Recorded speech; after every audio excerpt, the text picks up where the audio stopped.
Assalamu alaikum jama'a, barkanmu da warhaka. Sanin mu da sake saduwa a cikin wannan shirin. Kotun sojoji, Court Martial, ta zantar da hukuncin koran Major General Hakim Oladipo Otika sakamakon an kama shi da laifuka biyar, ciki kuwa da laifin satar kuɗi naira miliyan 135,800. General Otike shine tsohon kwamandan rundunar sojoji na 8 da ke jihar Sokoto. An kama shi da laifin satar miliyoyin kuɗi ne wanda aka ware domin tsaro na jihar Sokoto. To sai Allah ya kawo ajalin aikin nasa, aka kwabe mai kakin nasa. Ana zargin ya sace zunzurutun kuɗi naira miliyan 400 ne. To amma an yi nasarar karɓar naira miliyan 130. Korar wulakanci aka yi masa domin ko sai da aka rike shi daga mukamin Major General zuwa Brigadier, daga nan kuma aka cire mai mukamin nasa gabaki daya. Baya ga haka sannan aka kore shi. To jama'a, kun ga irin waɗanda suke cin amanar Najeriya.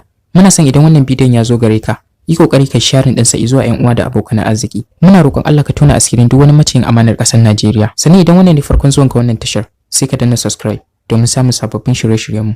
Sannan ka danna ƙararrawar sanarwa don sanar da kai da zarar mu ɗora bidiyo. Idan kuma ka riga ka mana subscribe, sai ka like din wannan bidiyon.